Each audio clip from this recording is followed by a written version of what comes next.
Hey, good afternoon to you. Welcome, Wednesday show.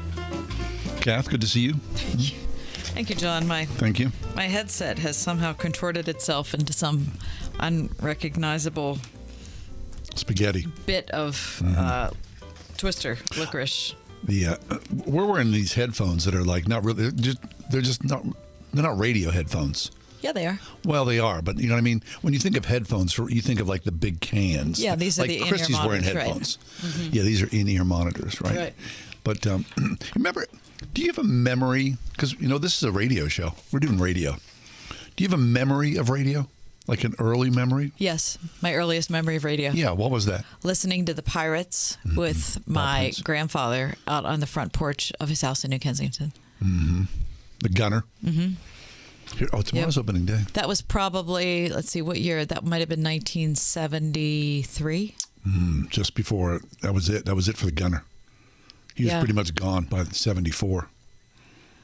Yeah, that's probably my earliest memory. But all the years I was growing up, my parents loved radio. So we listened to Myron.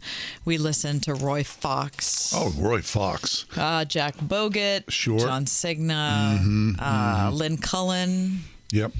Doug Hirth, of course, especially. Yep. I remember being a kid. Phil Music. Remember Phil? I loved Phil Bruce Music. Kyden. Oh, my gosh. And these were like sports guys who transitioned to talk radio. Yep. Phil Music and Bruce Kyden, right? John Steigerwald. Yeah, Steige. I wonder if Bruce Kyden's still alive. No, he's not. When we were little, my brother's 6 years older than me, and so we shared a bedroom together in the attic of our house, and he would have the radio on at nighttime, listening to stations in Chicago or New York. So he was like 10. Yeah. I was 4. I thought it was like magic. Yeah, I know. I could not believe it. I remember being up at the lake. That's where I spent summers, up at Chautauqua Lake when I was a kid. And I used to be, once the sun went down, I could get ESPN 1000 in Chicago. I thought that was How can that even be? Absolute best. That was before there were ESPN stations everywhere. Right. Do you know what I mean? So being able to hear the flagship. It was like my dream come true, being able to hear sports 24 hours. Are you kidding me? That would be like the greatest thing I could ever experience if I could hear sports on the radio all day. So now, remember there were like guys in our neighborhood who were like shortwave radio aficionados. Shortwave radio? No, nowhere. Is that? Because the internet's just taking that over. Yeah, that's a shame. Yeah. Because that was cool. They were like the emergency guys. Is Morse code still a thing? Well, how could it be a thing? For what? I don't know. I'm thinking about like ships and things. Does that? No. Anybody use Morse code anymore? No, I can't imagine. Unless you're in a hostage situation and you hope someone else knows it. Why is that guy tapping? He's got a good sense of rhythm. Okay, so please save my life. If I'm in a hostage situation, do you know Morse code so you could interpret? No, okay, nothing. well then that's stupid. If you're in a situation, just blink. Why does Cass have something in her eye? Oh, she wants me to save her life. It'd be horrible, wouldn't it? Yeah, well, I think after this conversation, I'm not going to rely on you. I never knew Kath had a tick like that. Why is she all jittery? I looked at her every day. I never saw that tick. Oh, she wants me to save her life. Why is she holding up the newspaper? Okay, I'll be over with the suitcase filled with ones. Unmarked. Anyway, how's the news today? It's news, John. All right. Well, I have a special feature, though. Hey, okay, fabulous. Well, as we always do, let's get underway with the news. Kath, please give us the top 4 at 4. For Wednesday, April 6th, 2022, number 1. There's a new Russian law, John, that prohibits the military campaign in Ukraine to be called a war or to be called an invasion. And mass arrests of protesters have largely eliminated any visible sign of dissent inside Russia against the war. Wow. This is according to today's Wall Street Journal. Large numbers of Russians opposed to the war have chosen to be exiled, and the Kremlin says they're glad they're gone. Ready? Of course. Quote, many people are showing themselves to be what we in Russia like to call traitors. Kremlin spokesman Dmitry Peskov said, quote, they disappear from our lives on their own. Some resign from their jobs, some withdraw from their professional lives, and some leave the country and move to other places. That's how Russia is cleansed. What began as a robust protest movement in Russia with thousands of activists taking part in protests or handing out anti-war literature has now faded. One 25-year-old woman interviewed said that when she was detained at a Moscow police station after participating in an anti-war demonstration in Moscow, the police officer said that I do not deserve to live in the country, that it's time for me to get out of here, that in Russia nothing will change, that Putin will always be in power, that I am a traitor. She was one of 3,400 people across the country arrested on March 6th for protests, according to the Interior Ministry. So what's going to happen to her? I don't know. Can you imagine having to leave? Number 2. The Pittsburgh region's economy, John, continues to lag behind its pre-COVID levels from 2020. And economist Frank Gamrat says in today's Trib that it may take us years to get back to pre-pandemic levels. I read this. I mean, the numbers are not that crushing. They're not that crushing, but it is that it's not rebounding quickly, I think is what he's bringing up. I mean, when you look at traffic, I was in morning traffic today. It was busy. Okay, I was not. I have very little traffic on my way here when I come here. So well, you're I'm coming not weird out. Yeah, I'm not a good judge for that. I mean, rush hour on the way home has changed somewhat, but morning traffic seemed very still thick big today. Yeah. Well, the article in today's Trib talks about the lingering impact in the decrease of numbers of people seeking work, which we see everywhere. Yeah. Right? I can't find anybody to work. We have to close on Saturdays. I can't find anybody to work. Right? Although labor force issues have been a national problem since the pandemic, the Pittsburgh region's labor force apparently recovering at a slower rate than other slow regions. Well, you know, Pittsburgh's always behind the times. Is that the way it is? I think so. Okay, number 3.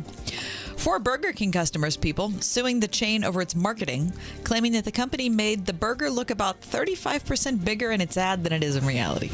Someone measured that. This is something of great importance. It's advertising. What do you expect? The plaintiffs in the lawsuit, which was filed in Florida, are seeking monetary damages for anyone who was quote-unquote deceived by Burger King's advertising and alleged deceptive trading practices, claiming that Burger King started to, quote, materially overstate the size of its burgers back in 2017. That's when it all went downhill for Burger King, when they started to materially overstate the size of its burgers. While the marketing images of the Whopper may have grown bigger, the recipe or the amount of beef or ingredients contained in the Whopper has never changed, the lawsuit claims. I mean, I'm not sure why that's okay. That's according to CBS News Today. Interesting. And number 4, I'm happy to give you a weird animal story. Oh, always. A children's hospital in Orlando recently recruited candidates for a coveted new position. After rounds of interviews, the hospital hired Parks, a 2-year-old Labrador Retriever with a golden coat and floppy ears, who boasts an impressive catalog of more than 40 commands. Wow. Yeah. Park can sit, stay, raise his paw on command like a lot of dogs, but also can provide kids with kisses and cuddles, has learned how to walk properly next to wheelchairs and other assistive devices, and motivates kids to take walks around the hospital. It is a dog. It is a dog. He turns light switches on and off with his snout. Get out. He pulls ropes to hold drawers and doors open. He helps out with laundry by dragging the hamper to the washing machine. Nice. He can also play cards.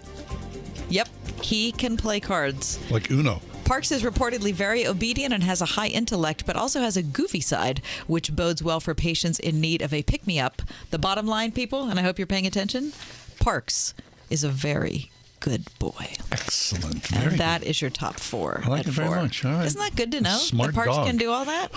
Someone trained him well. Yes, there's and it costs $50,000 to train a dog like that. Oh my gosh. All right, we'll take a quick break. We do come back. We're just getting underway with Wednesday's show. Chris Martin will join us next. We're going to talk about Elon Musk and Twitter, free speech.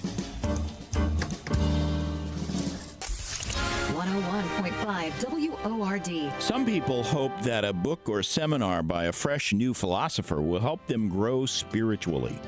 But it's only when you turn to Christ that you will find genuine spiritual blessings. The question is, how do you access those blessings? John MacArthur helps you find out in his study called Complete in Christ here on Grace to You. Tomorrow morning at 7 on 101.5 WORD. You're not who you were 25 years ago. Your life's more complex. People change, families change, and the law changes. This is Jay Hagerman of Abernathy & Hagerman, and a proper estate plan should keep up with those changes.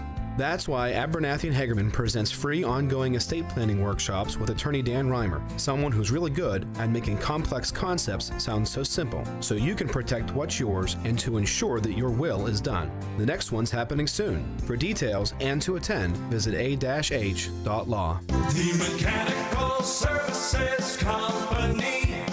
Trusted, proven, preferred for all mechanical systems, heating and air. Our team has got you covered. Maintenance, service, installs and repair. Call us when you need comfort. Online at tmschvac.com. The Mechanical Services Company.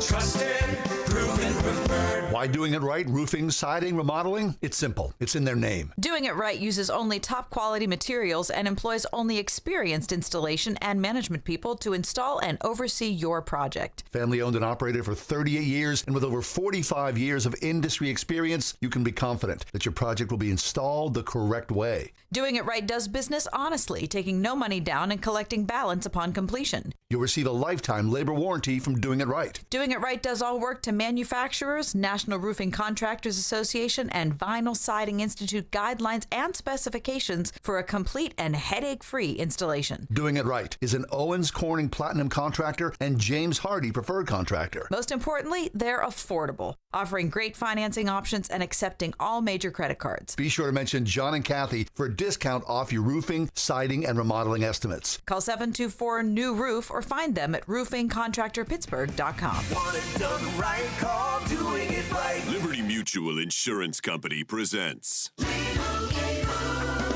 And Doug. Don't you just love the smell of old books? Shh, this is a library. Sorry, ma'am. We're looking for a book titled Liberty Mutual Customizes Your Car Insurance so you only pay for what you need. I don't think we carry that, but check nonfiction. He really does devour literature. Please leave. Only pay for what you need. Liberty, liberty, liberty, liberty. I wonder how much the average person spends on Twitter, and whoever that average person is. You mean time? Yeah. Or money? Time, right? I mean, like you and I, we're on there because we're interested. We, use it as a resource in some way. But like someone who works as a nurse or a mechanic or... I bet a lot of nurses and mechanics have zero interest in Twitter. Right. So does then Twitter just play to a certain very specific subset of I think it's a very slender slice of Western culture. Do you think it's punching above its weight? For sure. Way above its weight. Because it's a thing. Yeah. And because a lot of people who are culture makers are fully invested in being on it. Right. Okay. So Twitter, I think, came to the fore whenever they banned the former President Trump from Twitter. Was that about a year ago? Probably. I think people who never had any connection to Twitter were like, what? What's that about? So some sort of censorship is going on in big tech. Now, word is that I think yesterday, Elon Musk made public that he himself has bought millions of shares of Twitter. And by so doing, he may be the largest shareholder percentage-wise and has put himself on the board because of, he's all these different shares that he holds right now. So what does that foretell about free speech? Here to talk to us about that is a regular guest on our show, Chris Martin. Chris is a marketing editor at Moody Publishers. He's also a writer. His new book is called Terms of Service. We'll talk about that in a little bit. But Chris, welcome back. Hey, thanks again for having me, guys. Good to be back here with you. Our pleasure. All right, Chris, do you agree with me that Twitter tends to punch above its weight because culture makers hang out there? Yep, totally. Yeah, you're exactly right. Twitter, in terms of share of social media use and population in the U.S., I think is quite low. I think something like 15 to 20% of Americans have used Twitter in the last month or something like that. Last time, I think like Pew Research did a poll. Yeah. So what's happening on Twitter is not a good reflection of like the country's psyche, if you will. However, the people who are really active on Twitter and tend to get the most engagement tend to be really impactful culture makers, as you say, people who tend to have strong voices or in positions of leadership. Yeah, I think a lot of common folks who are working normal jobs and aren't spending all day at the computer or like aren't paid to give their opinions. I think a lot of folks like that don't pay a whole lot of attention to Twitter, because Twitter, like, I've always loved Twitter as my favorite social media platform, and not because I really consider myself a culture maker or anything like that, but it's like I've always viewed it as a way to like sit on your little perch and engage with the rest of the world. Facebook, Instagram, for at least for me, those are where I'm more engaging with people I actually know in real life, like I know offline. Whereas Twitter is all like, I got on Twitter in 2007, like when it first became a real thing. I was a junior in high school, and ever since I got on Twitter back in 2007, it's always felt like the realest version of like a perch to the wider world on the internet, right? And a way to engage with people who I don't know personally, and so I think Twitter is really powerful for that reason, and it's just a really great broadcast platform, a way to get out messages if you are a well-known person, or it's been used just for so many like public relations utility purposes by really famous people over the years, whether politicians or celebrities or athletes or whomever. I mean, I can't tell you the number of people who have announced their retirement on Twitter. Yeah, for sure. And other platforms have obviously taken influence in that way as well. But yeah, you're exactly right. It's incredibly powerful and influential culturally, even if it's far from the most popular and most frequently used social media platform. Right. And it never will be, but not every platform needs to be the most used platform to have serious cultural impact. Yeah, right. So choose your favorite platform, right? It's kind of like an ice cream cone. Everybody's got a different taste for what they want to use or what they want to consume. Okay, so let's fast forward then to Elon Musk, because like President Trump, Elon Musk has been a very active Twitter user. Now, unlike President Trump was pushed off Twitter. But Elon Musk, he had, his own troubles with Twitter back and forth. Well, I remember that Sunday night when I was on Twitter, and all of a sudden across my phone comes the fact that he's going to take Twitter private. Do you guys remember that night? Yes, I do. Yeah. I was like, wait a minute, what? How's and he of doing course, that? I don't own any shares in Twitter, so for me, it was just like a theoretical thing. Well, for people who did own shares in Twitter, it was not theoretical, right. And then everything hit the fan. Yeah. Okay. So two paths, but now Elon Musk yesterday said, "I'm going to occupy a lot of space on Twitter." So then, talk about free speech, Chris, because Twitter. What was it last week? They banned the satirical website, the Babylon Bee. Mm-hmm. I mean, you can only go so far, and then you will upset the liberal gods. And conservatives, pretty much, if you sort of cross over this invisible line, you're muted for a little bit of time, sort of put into timeout, or you're just outright banned. Now, Elon Musk, in some way, whatever you think about Elon Musk, is saying, I'm going to right the playing field and make a number of suggestions. Is that fair? Is that correct? Yeah. So yeah, you're exactly right, guys. Back in 2017 or so, when he talked about how he was going to take Tesla private, he actually broke some SEC regulations, or perhaps did, and had an investigation as a result. So yeah, he's a huge Twitter user. Over the course of the last few months, he's purchased up. He's become a majority stockholder in Twitter, and as a means of thanks for correcting me. I said Twitter, didn't I? I meant Tesla. Yeah. Thank you. I knew what you meant, and I'm sure other listeners did. But I wanted to clarify. So yeah, Twitter, in an attempt to keep him from doing a sort of hostile takeover, said, "Hey, will you join our board and promise not to do a hostile takeover?" And he said, "Yeah, sure." So he's joined the board officially now, and it seems like Twitter's top leaders really do seem to like him. Obviously, he's a bit of a rabble rouser. He's like that class clown in class or something like that, if the Twitter higher ups are the teachers. And so he causes a little ruckus here and there, but he's really brilliant. I think regardless of whether a lot of people, he's a very polarizing figure. A lot of people really don't like Elon Musk. A lot of people love him in a weird way. I don't have a very strong feeling, but I do think it's kind of entertaining to watch him do what he does on Twitter. And I think having his brain leading in some way at Twitter could be really powerful. To the point on censorship, etc., we need to be clear about something. There's no such thing as free speech on social media. And what I mean by that is social media platforms are private companies that have the ability and freedom to make whatever rules they want. Sure. Because they're private companies. And so there are obviously all kinds of conversations philosophically about if that's right or if that's wrong. But as this stands, if Twitter, Facebook, any of these platforms can ban anyone they'd like if the user who they're banning has broken its rules. Right.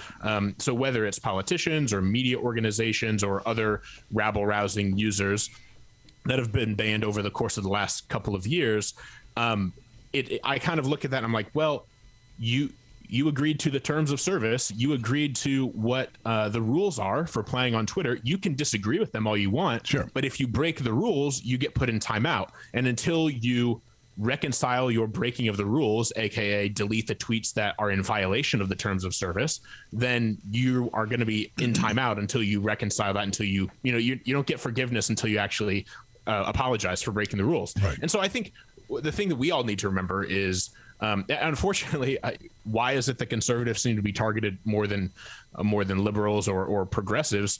Maybe it's because conservatives are breaking the rules more. I don't know. But I think it's really important for us to keep in mind that free speech, as we see in our nation's founding documents, doesn't really apply to social media platforms, given that they are private institutions and can make whatever rules they want. So I think the way we win here is by making whatever points we want to make in winsome, kind, loving ways. There are no social media regulations or guidelines. People are not being banned for their views. People are being banned more so for the way they're expressing those views. And I think we need to be careful about how we express our views and try to express them with kindness. But I think Elon Musk joining the board, he has expressed his concern with this about free speech on platforms like this, and he's expressed a lot of other opinions about Twitter, and I think it could be very positive.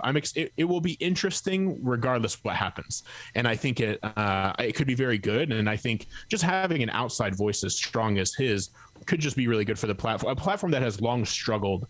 Though it has done well culturally, it has long struggled financially. Twitter's always struggled to make a profit compared to other social media platforms. So I think it'll be interesting to see if he has any effect in that regard. Right. Chris Martin is with us. Check out his new book called Terms of Service. He's a content marketing editor at Moody Publishers. Also works in social media marketing and communications as a consultant.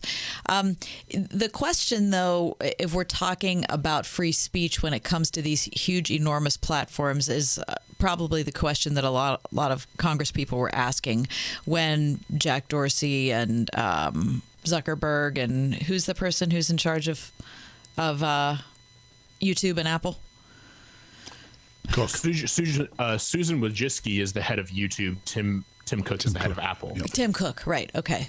When they were brought in front of Congress, the question was, it's not just about free speech, though. It's about your incredible influence. And so if Donald Trump, I'm not defending how Donald Trump talked on Twitter, but, Xi Jinping's still allowed to be on Twitter, but Donald Trump isn't allowed to be on Twitter. So it's just and if it was if it was some guy's company that he was running out of the back of his farm in Idaho, it would be different. But because of how enormous Facebook is, how enormous Twitter is, how enormous YouTube is, then all of those questions, I think, it's okay to ask them. And you're absolutely right that every person who's on social media should learn to be an adult and actually be kind and respectful, for sure. But it does seem to me that the rules are arbitrary. Yeah, I think what we need to be reminded of, because I've had a lot of conversations like this, especially when the former president was kicked off Twitter, is we need to be careful if we start asking social media platforms to regulate who can and can't use their platforms based on activity they take off of social media. So take Vladimir Putin. I don't think he has a Twitter account, but pretend Vladimir Putin had a Twitter account. He should be allowed to be on Twitter until he breaks Twitter's rules. Because if we have social media platforms starting to decide who can and can't use their tools based on what they do off the platform, I don't know that we really want that. I opening agree. a Pandora's box there. You really want, so that the reason why somebody like Donald Trump gets booted off Twitter, but a dictatorial leader of a country that that they're oppressing may not, is because that dictator might have better social media conduct than the former president of the United States, which should lead us to ask other questions. But really, we really only want, we should be careful asking social media platforms to make decisions about who's allowed to use their platform based on anything outside of how they that's a good conduct point. themselves. Yeah, that's an interesting point. So we're not, so the Twitter or the moguls, whether it's Google or Facebook or Instagram, whatever it is, they need to be enforcing their terms of service, not enforcing what happens in the extra Elsewhere. That's right. The extra social media portions of their lives. That's right. Yeah. Public. Exactly. Now, we if you want to go after their terms of service, like start criticizing, hey, you shouldn't have this or you should have this, by all means. But I think when we start saying, hey, this media mogul who said some jerky things on Twitter got booted off, but this terrible genocidal maniac still gets to use it. It's like, well, did he express his genocidal thoughts on Twitter, or is he just posting what he's having for lunch? Because we really just need to be, we should be careful about, in an effort to cleanse social media platforms of really bad actors, which is a noble desire, we should be careful to not kind of permit them. I don't think we want them to have power outside of their platform or to make decisions outside of how people conduct themselves on whatever platforms they oversee. It's really sticky, man. And I think it's, part of it is these platforms shouldn't have as much power as they do to begin with. That's a whole other conversation, because like part of that's just cultural. Part of that is, they were allowed to kind of conduct themselves in a monopolistic way because there weren't rules to prevent certain activities from happening. So it's such a complicated web of issues, and I think it just takes a lot of wisdom to navigate. Yeah, I mean, in broadcast, especially in the old days, the power of the FCC, they were tightly regulated. There was licensing. Now, I mean, anybody can open up a platform, and there's no rules here to follow. But the rules still apply to us, to people who are on broadcast, but not in other spheres. It is still kind of like the Wild West. I mean, remember the internet was called the Wild West 25 years ago, and it's still that way. And at the same time, I mean, Elon Musk, I think it's fascinating what's happening here. He's essentially bought his way into, of course he can because he is who he is, but will we allow, in some ways, one of the one percenters, the billionaires, to dictate terms of service and or morality on the rest of us, which essentially in some ways is what's going to happen, That's the right? question. Yeah. All right, Chris, thanks for being with us again today. Good to see you. Thanks, guys. Yeah, our pleasure. That's Chris Martin. Check out his new book, Terms of Service. Also, you can find him on Twitter. Weirdly, where he's not offending anyone. No, he's being very respectful and kind, and he's also not a dictator, so that's a plus. Yet. Bye, Chris. At the Original Mattress Factory, we make mattress shopping easy. We offer our lowest and best price to everyone, every day, so you can shop when you're ready. We show you exactly what's inside of our mattresses so you can see and feel the quality for yourself to ensure you're getting the best value. And we offer a no-pressure shopping experience. Our team is here to help you find the best mattress for you. It's that easy. Visit an OMF location today to see the Original Mattress Factory difference for yourself. This is Greg Trzynski from the Original Mattress Factory. Sometimes customers are a little surprised when they first walk through our doors. They don't always expect our prices to be so fair for such a high-quality product. My father found that producing our mattresses in our own local factories would eliminate the middleman, providing a higher quality product at a lower price than mainstream brands. It's the secret to our success that we are happy to share with anyone that comes through our doors. Visit an OMF location today to see the Original Mattress Factory secret for yourself. Friends, Jesus Christ hates death. He hates tombs. He didn't stay in his own tomb very long, and he doesn't want us to stay in ours either. Either the tombs that await us at the end of life or the ones we create for ourselves along the way. Join us at First Presbyterian Church of Pittsburgh, 326th Avenue downtown, Sundays at 10:45, as we celebrate the wonder of Easter. Death is defeated. God is making all things new, even you and me. The Mechanical Services Company. Trusted, proven, preferred for all mechanical systems, heating and air. Our team has got you covered. Maintenance, service, installs, and repair. Call us when you need comfort. Online at tmschvac.com. The Mechanical Services Company. Trusted, proven, preferred. I love seeing the transformation of a smile. There's a reason patients love Dr. Megan Stock, voted Pittsburgh Trib's best of the best dentist in Northern Allegheny County for the second year in a row. You don't have to do full mouth rehabilitation to really transform a patient's life. For a patient to be able to smile confidently and be happy with their own smile. Exceptional dentistry meets compassionate care. Stock Family Dentistry, Perry Highway in Wexford, at stockfamilydentistry.com. Experience the difference at Slippery Rock University. Take the first step to turning your passion into a career by visiting SRU. Take a walking tour of the campus, meet with faculty, and learn about the benefits of a rock-solid education. Visit sru.edu/visit. 101.5 WORD-FM Pittsburgh. On your smart speaker by saying, play the word Pittsburgh. And on your phone via the Word FM mobile app, iHeart, TuneIn, and Odyssey.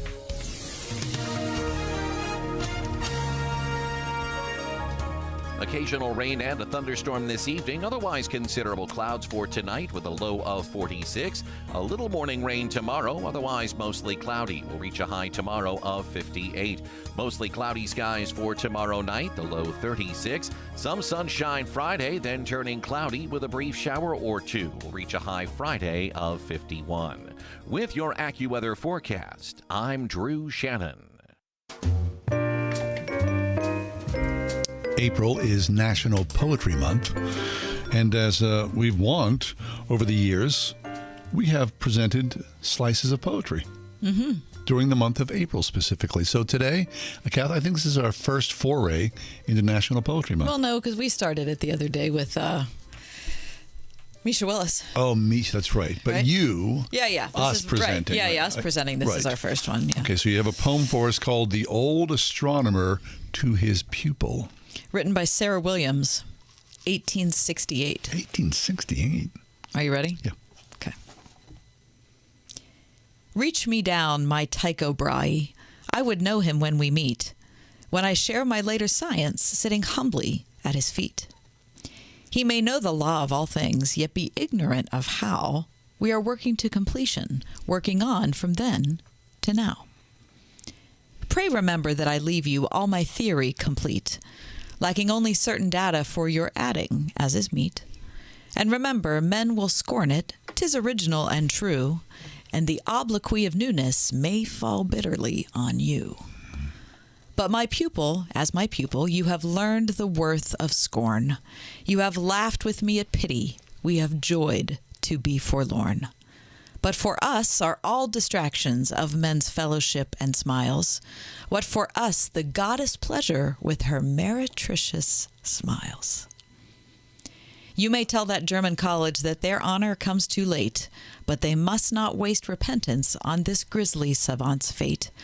Though my soul may set in darkness, it will rise in perfect light. I have loved the stars too fondly to be fearful of the night. Wow. There's a lot going on there. I love the thought of an old astronomer, some 80-year-old guy talking about all the struggles he's had in science his whole life, to some 20-year-old kid who thinks that, everybody's going to be his friend and there aren't going to be any big battles and it's going to be fine. What is Tycho Brahe? I don't know. Reach me down, my Tycho Brahe. I would know him when we meet. When I share my later science, sitting humbly at his feet. I don't know. Tycho Brahe. It's like a cultural reference in some way. I would think that it must have been familiar to people in 1868. Maybe. Or maybe people in Sarah Williams' orbit in 1868. Right. You know what I love? He says, you have, but my pupil as my pupil, you have learned the worth of scorn. You have laughed with me at pity. We have joyed to be forlorn. That's a great line. That sure is. That's a great line. And of course, the best line is the last one. I have loved the stars too fondly to be fearful of the night. I mean, it's just a beautiful, beautiful line. That's one of my favorite lines in poetry. What? Read it again. Though my soul may set in darkness, it will rise in perfect light. I have loved the stars too fondly to be fearful of the night. That's beautiful. Tycho Brahe was a Danish astronomer known for his accurate and comprehensive astronomical observations. Oh, okay. Reach me down, my Tycho bra. Okay, I would know him when we meet. So the complexity and the accuracy is what I'm passing along to you. Yeah, yeah. Very interesting. I love it. All right. Beautiful. Sarah Williams. First foray into National Poetry Month. We'll take a quick break. When we come back, we're going to go into this conversation about... Is there too much streaming? Yes. Too many is options. The short answer. And the libraries, the two colliding together. We'll talk about that next. 101.5 WORD.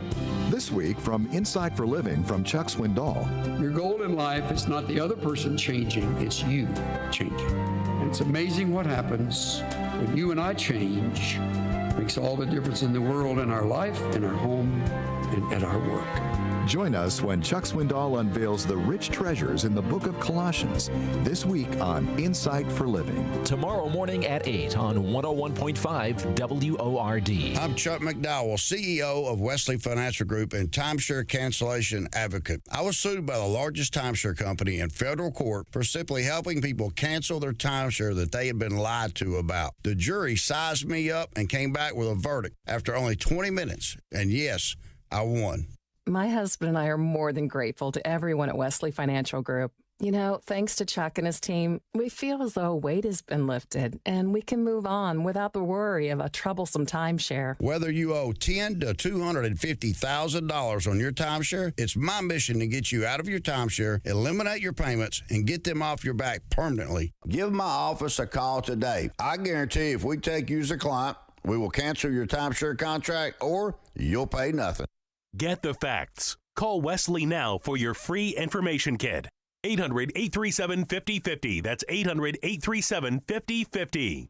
800-837-5050. Spring is so close, and with the budding of the trees, the blooming of the flowers, the shedding of our winter clothes, realtor yard signs will soon be popping up all over our neighborhoods.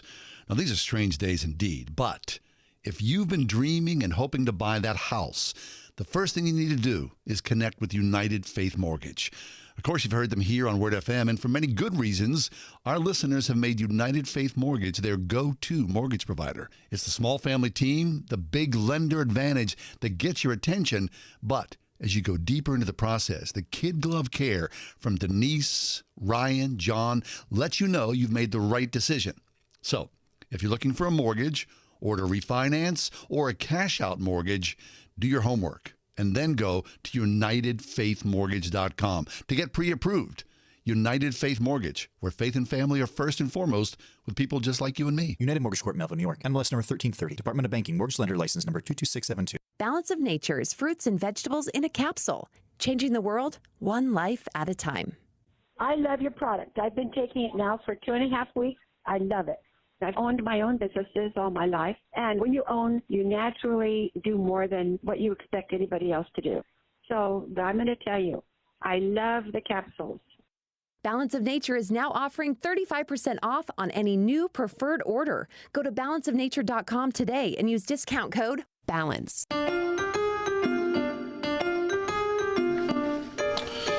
Okay, on a typical night when, you want to watch something. Mm-hmm. This happens to me. And I don't have anything in mind. Mm-hmm. And say I'm alone and I've made my dinner and I want to sit down and watch something while I'm eating my dinner. So the problem is my food Which is one of my favorite things to do. Of course it is. But if you don't know, your food is hot. You have to figure out what it is before you heat your food. Like an hour. Exactly. You need time to come up with a plan to maximize the pleasure of the experience. I can't tell you how many times I've done this where I'm looking for something to stream. Yep. And then I just give up. And you're very hungry. I just go, right, I'm done. It's just too much. Yeah. Mm-hmm. Okay, so saw a piece today that People are overwhelmed. 46% of people streaming consumers feel overwhelmed by the ever-increasing platforms. Yeah, it's right? a lot. As of February, according to Nielsen, there were 817,000 unique programs, movies, specials available viewing your streaming devices. gosh. An increase of 26% since the end of 2019. So in the pandemic, that's when things really took off. It was overwhelming. And I always thought, they were going to shut down production during the pandemic. Right. They increased it. More shows. That kind of got you through the pandemic in some way. Oh, right? In some way? In a lot of ways. Yeah, it did. Yeah. But it's too much to bear. Look, I have Netflix, Amazon, Hulu, Apple Plus. Mm-hmm. I have all those too. Well, let's talk about the ones we don't have. We don't have Peacock.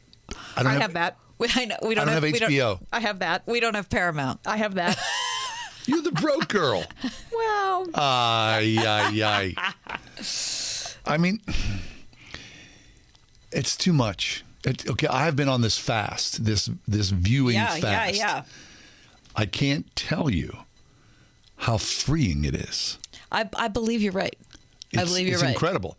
Seriously, I walk into the living room and I want to mock the television set. Yeah. I look at it and go, ha, ha, ha, you don't own me. Right. Not out of any moral superiority, just because I'm not tied to that thing. Right. Because it was on a lot. Sure. Here's the other good news. Library usage is at almost an all-time high. I'm so surprised by that. I'm very happy. Me too. The weird thing is, though, that there are more people in the library, but less books being taken out. Wait a minute. More people in the library. Yes. But fewer books being taken. Are they reading at the library? Is that what that means? Well, here's the deal. They're using computers. They're using it in some ways as a social place.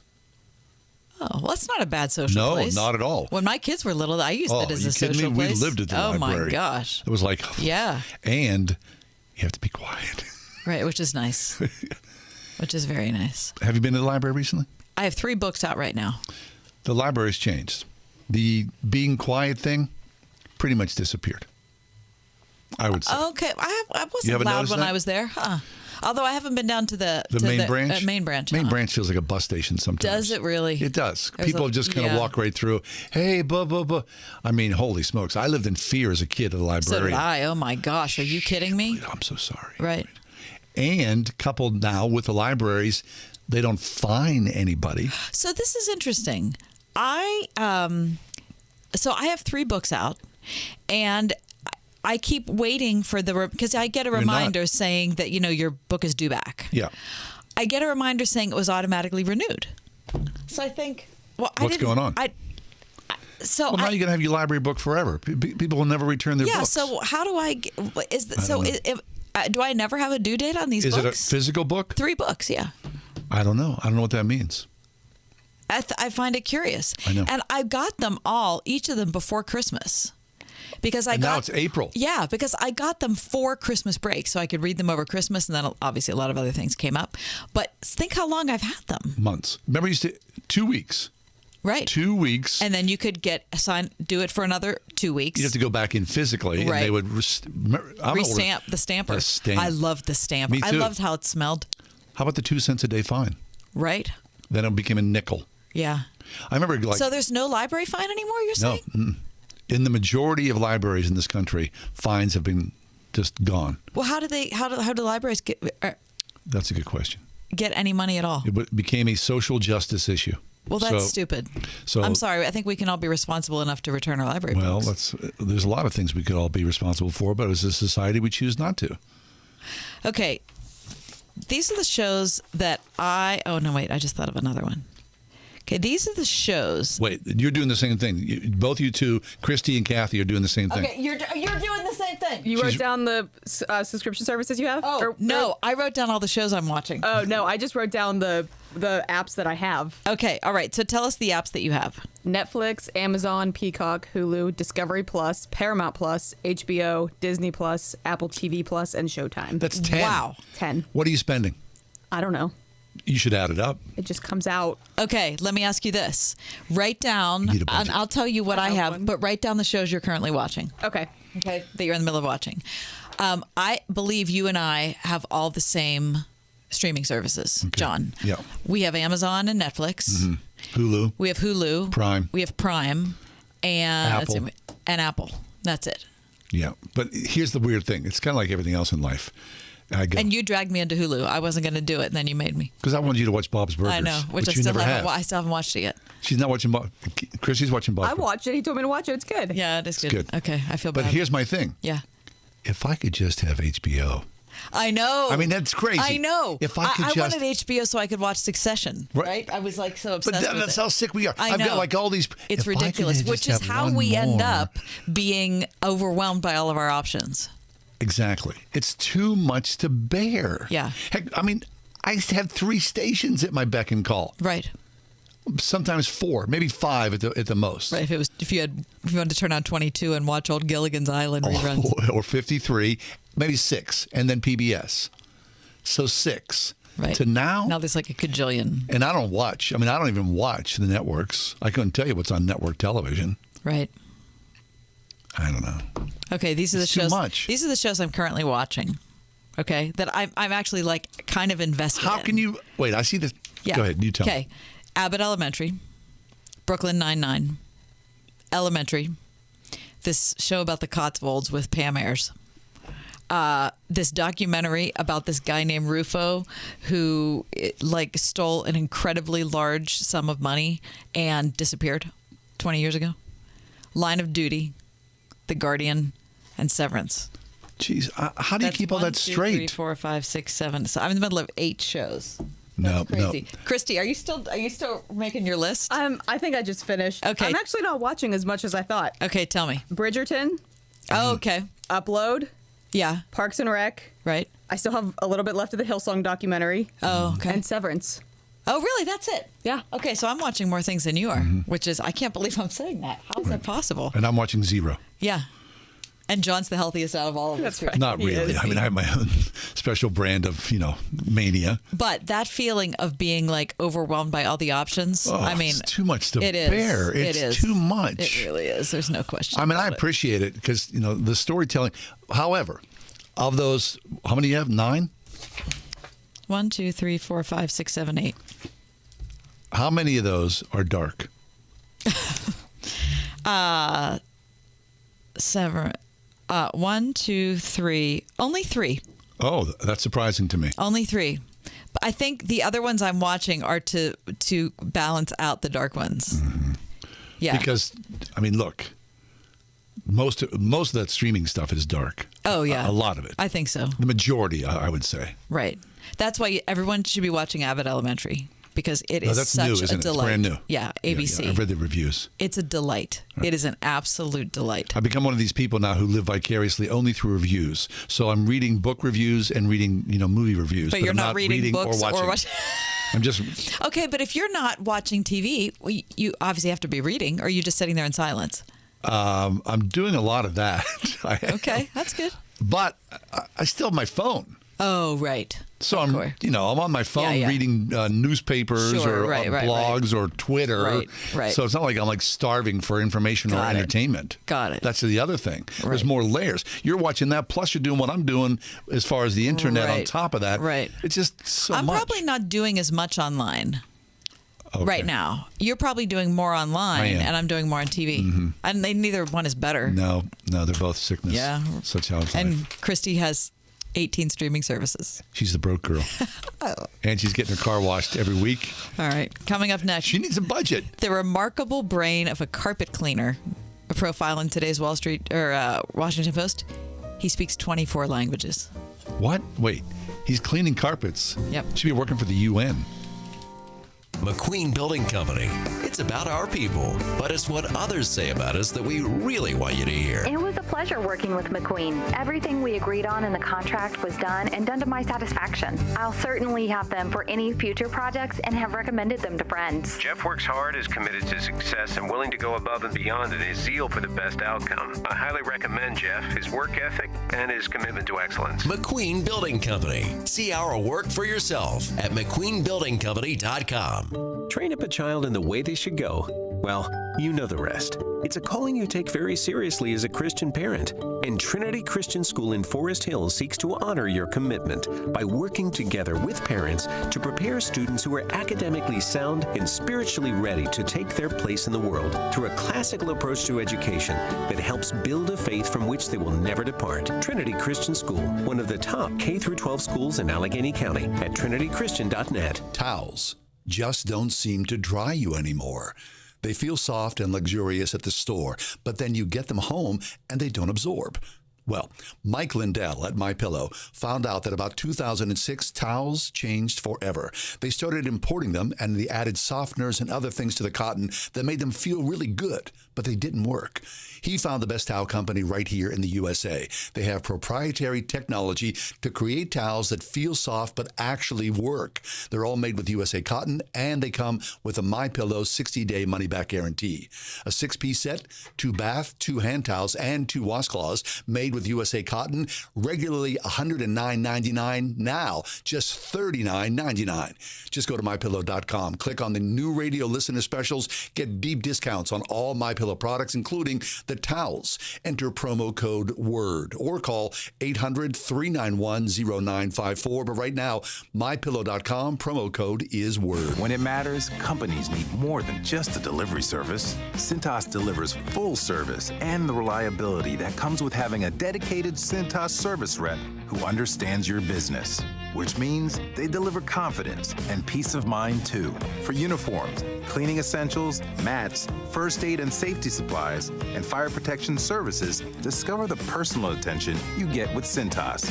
Oh, I'm ready! Visit Cintas.com and get ready for the workday. If you can fix the big stuff, you can fix the small stuff. For over 100 years, QDOT has fixed big mechanical systems for the commercial industry, from hospitals and factories to churches and schools. You deserve to be treated fairly when it comes to your home's HVAC system. QDOT can solve any mechanical challenge, big or small. For affordable repairs, replacement, and maintenance, QDOT answers 24/7, 365. And your safety is their top priority. Call 412-366-6200 at q-dot.com. Being able to speak another language is something that I would love to do, but am unbelievably hobbled by some pitiful sector of my brain that doesn't want to or isn't able to. Did you take a language in school? I did, and I did poorly. Russian? I mean, I took 2 languages. Well, I took 3 languages. I took What? Spanish, French, and Russian. Oh my gosh! Yeah, and Well, how bad can you I be? wasn't good at any of them. I wasn't good Why at did you any of them. pursue 3 languages if you thought I'm no good at Because I had opportunities to do it, and I thought I should try, and I was still terrible. Which is why, reading today's Washington Post, the story about Vaughn Smith jumped out at me because, and I just want to encourage you to find the Washington Post and read the story. The title of it is The Remarkable Brain of a Carpet Cleaner Who Speaks 24 Languages. Vaughn Smith is a carpet cleaner. He's also called a hyper polyglot. Now, a polyglot is someone who can speak multiple languages, but a hyper polyglot is someone who can speak 11 languages or more. Fluently. He's a carpet cleaner. Let me say it again. How many languages do you speak? He was asked. He said, 8 fluently. English, Spanish, Bulgarian, Czech, Portuguese, Romanian, Russian, and Slovak. But if you go by different grades of like how much conversation, I know 25. Or if you want me to, like, could I converse in them? It's 37. 37 languages. In a city where diplomats and embassies abound, where interpreters can command 6-figure salaries at the State Department or the International Monetary Fund, where language proficiency is resume rocket fuel, Vaughn is a savant with a secret and has no desire to do any of those jobs. Really? So the story goes on to profile how he is not interested in impressing anyone with his languages. It's not something that he has really any interest in anyone finding out about. The only reason he submitted to this interview is because he's the friend of the person who wrote the piece. Okay? Didn't want to be known. He understands, though, that there's something different about him, that he seems to remember names, numbers, dates, and sounds far better than most people. But it's been a mystery to him his whole life. He said one time he remembers being a kid being fascinated by his mother's French record albums. He found a German dictionary at one point. A boy from the Soviet Union joined his junior high class. And then one day he was in a grocery store and he heard a Russian woman talking. And he went up to her and said, "Hello, how are you?" in Russian, and explained he was trying to learn the language. He said he liked the look on the woman's face. It was like she was hit with a splash of happiness. And since then, he's gotten so much joy out of learning other people's languages. But he's not interested in using it as a tool. No, he just wants to be able to communicate with people and learn languages better. Well, he needs to travel. Can you imagine how beautiful that would be? He can't afford it because he's only a carpet cleaner. He's a carpet cleaner. But he's a savant. A special gift. That's fabulous.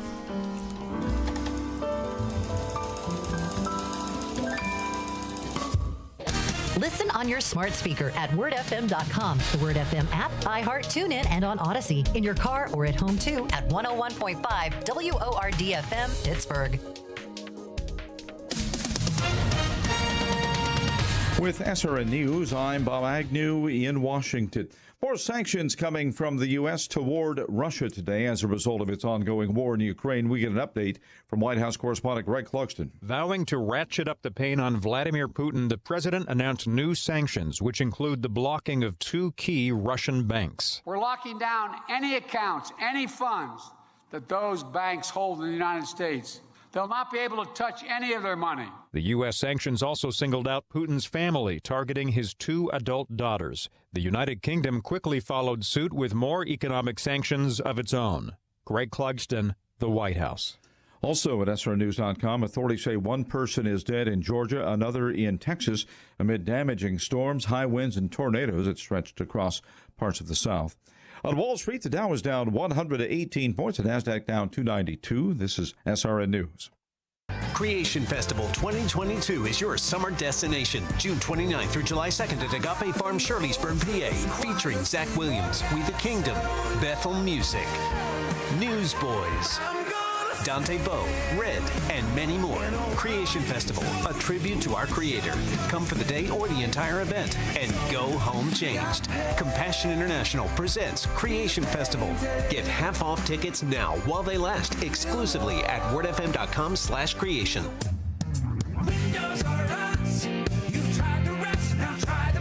When it's time to replace your roof, siding, gutters, and downspouts, entry doors, and of course windows, you can count on Windows R Us, the area's premier exterior replacement company. This is John Steigerwald. With over 50 years experience in the home remodeling industry, Windows R Us offers repair and replacement for all your exterior home projects. Why pay double with some other companies? Windows R Us will always give you the best price on the best in-class products, backed by the best warranties in the industry, all with zero sales pressure. And speaking of zero, right now, get zero interest financing for 12 months and no processing fee with prices set to increase on all exterior products. Lock in your quote today. Schedule a free estimate and inspection today at WindowsRUsPittsburgh.com. You've tried the rest, now try the best. WindowsRUsPittsburgh.com.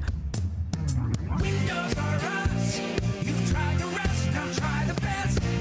My brother-in-law died suddenly, and now my sister and her kids have to sell their home. That's why I told my husband we could not put off getting life insurance any longer. An agent offered us a 10-year, $500,000 policy for nearly $50 a month. Then we called SelectQuote. SelectQuote found us identical coverage for only $19 a month, a savings of $369 a year. Whether you need a $500,000 policy or a $5 million policy, SelectQuote could save you more than 50% on term life insurance. For your free quote, call SelectQuote at 1-800-940-6161. That's 1-800-940-6161. Or go to SelectQuote.com. That's 1-800-940-6161. Select Quote. We shop, you save.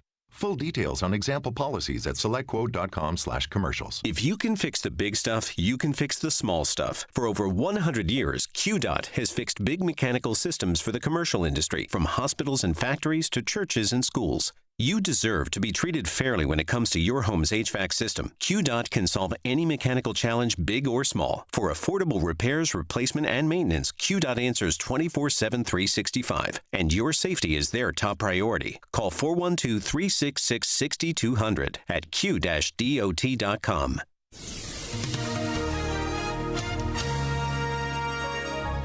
Occasional rain and a thunderstorm this evening. Otherwise considerable clouds for tonight with a low of 46. A little morning rain tomorrow. Otherwise mostly cloudy. We'll reach a high tomorrow of 58. Mostly cloudy skies for tomorrow night. The low 36. Some sunshine Friday, then turning cloudy with a brief shower or two. We'll reach a high Friday of 51. With your AccuWeather forecast, I'm Drew Shannon.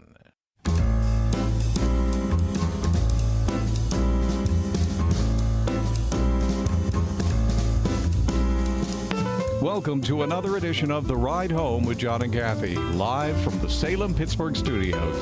And now here are your hosts, John Hall and Kathy Emmons. Hey, good afternoon. Thanks for coming along for the 5 o'clock hour. So with the recent war raging in Ukraine, 6 weeks plus going on, you think about, a neighbor coming in to invade your country. And I wonder if you've thought about this. I've thought about this. How would I react if we ourselves were under attack?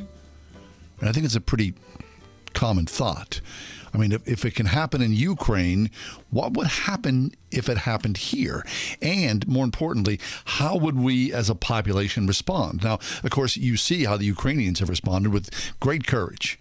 I mean, so many people have decided, I'm going to stay and fight against great odds of survival. And you just have to admire that, the beauty of that, right?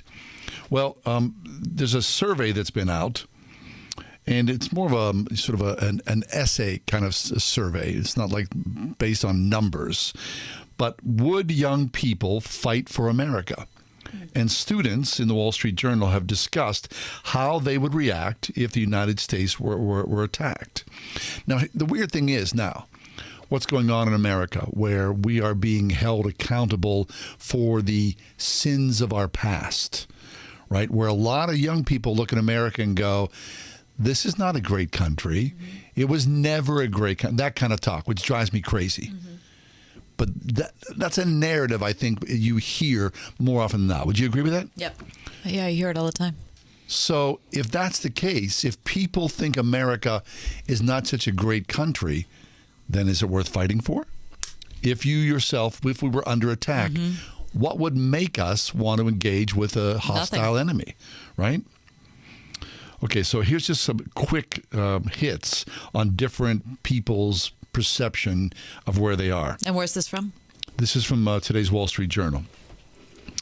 A student from Montana State University says, given the global influence of the U.S., escaping the consequences of a war would be impossible no matter where one fled. I would choose to fight an invader on American soil without hesitation, although I hold no delusions as to my readiness or usefulness in doing so.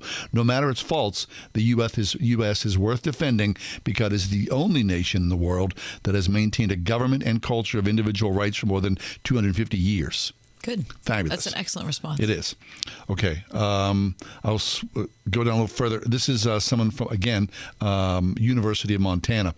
Russia's invasion of Ukraine has held a mirror up for Americans, forcing us to evaluate our beliefs, our community, our family, and nearly everything else we stand for. I've had to grapple with unhappy thoughts about my nearly 2 years of military service while in the Army in Afghanistan. But watching this unjust invasion has made me realize I would not leave this country if it were attacked.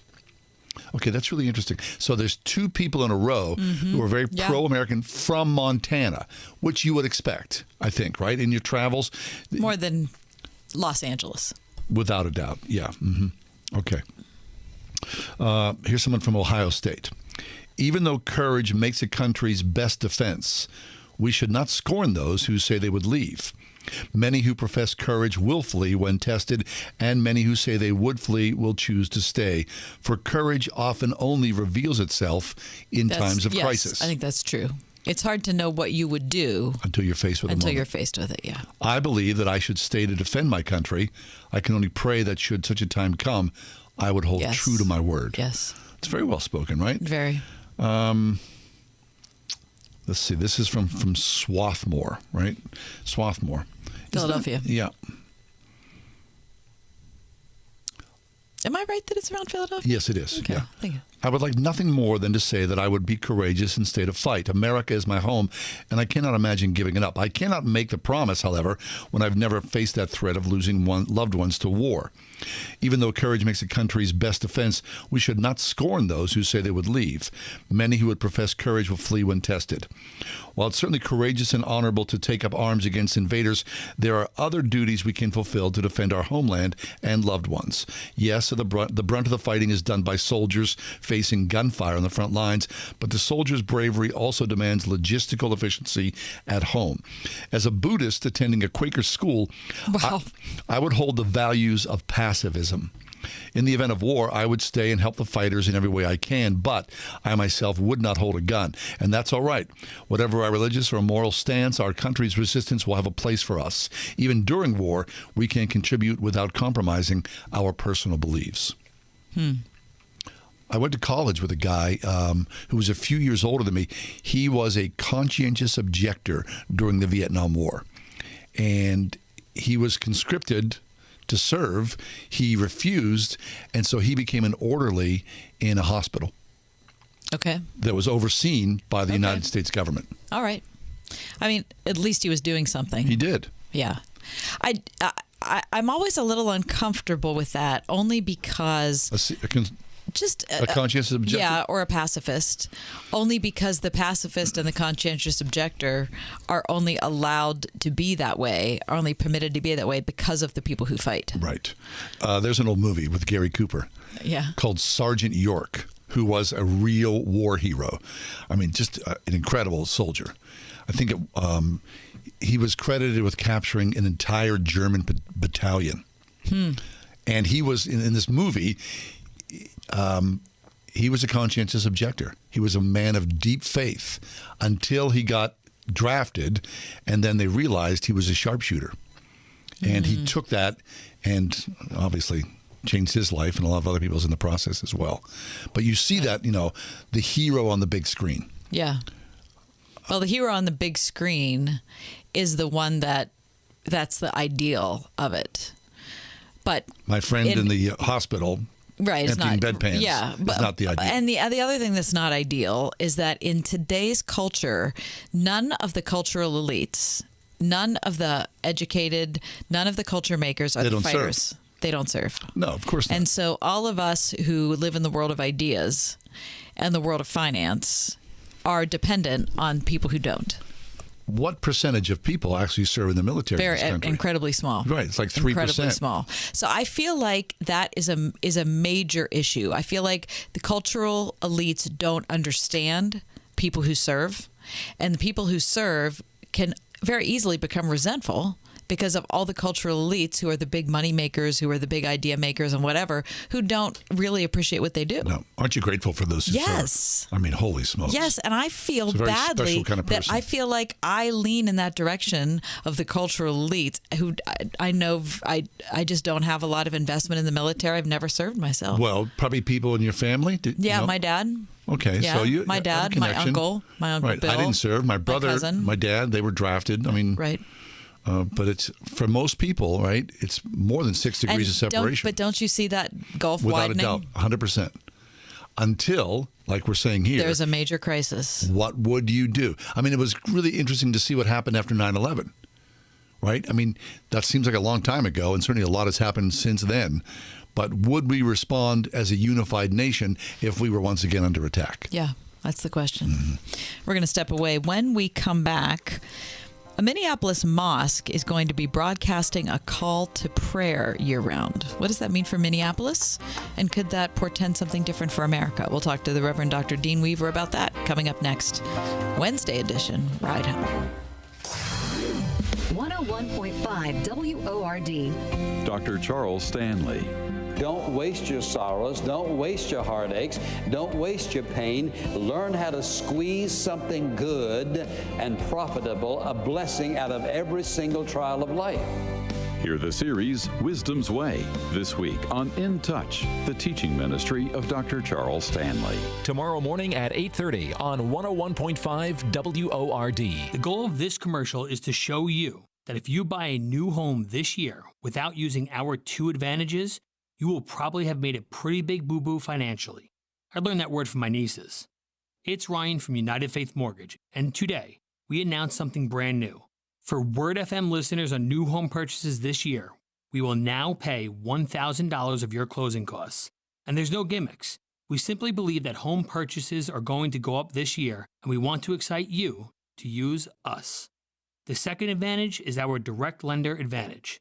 Our mortgage team is an arm of a bigger company who is a direct lender, which means our company gets to use its own money within its own walls. There's no middleman, which often allows us to get you a better rate, saving you monthly and lifelong money. So don't make a boo-boo. Take advantage of our new $1,000 lender credit and our direct lender advantage. We are United Faith Mortgage. United Mortgage Corp, Melville, New York. MLS number 1330. Department of Banking. Mortgage lender license number 22672. Windows are us. You've tried the rest, now try the best. When it's time to replace your roof, siding, gutters, and downspouts, entry doors, and of course windows, you can count on Windows R Us, the area's premier exterior replacement company. This is John Steigerwald. With over 50 years experience in the home remodeling industry, Windows R Us offers repair and replacement for all your exterior home projects. Why pay double with some other companies? Windows R Us will always give you the best price on the best in-class products, backed by the best warranties in the industry, all with zero sales pressure. And speaking of zero, right now get zero interest financing for 12 months and no processing fee with prices set to increase on all exterior products. Lock in your quote today. Schedule a free estimate and inspection today at windowsruspittsburgh.com. You've tried the rest, now try the best. windowsruspittsburgh.com. Windows are us. You've tried the rest, now try the best. What is a warrior? At Portersville Christian School, it's more than a team name. A warrior is taught to serve, to passionately model the love of Christ toward neighbor, community, and world, to learn as they cultivate academic excellence and a lifelong love of learning from kindergarten to senior year, and to lead through Christian character and integrity. Are you a warrior? Discover Portersville Christian School just 15 minutes north of Cranberry, where warriors are made, at ourpcs.org.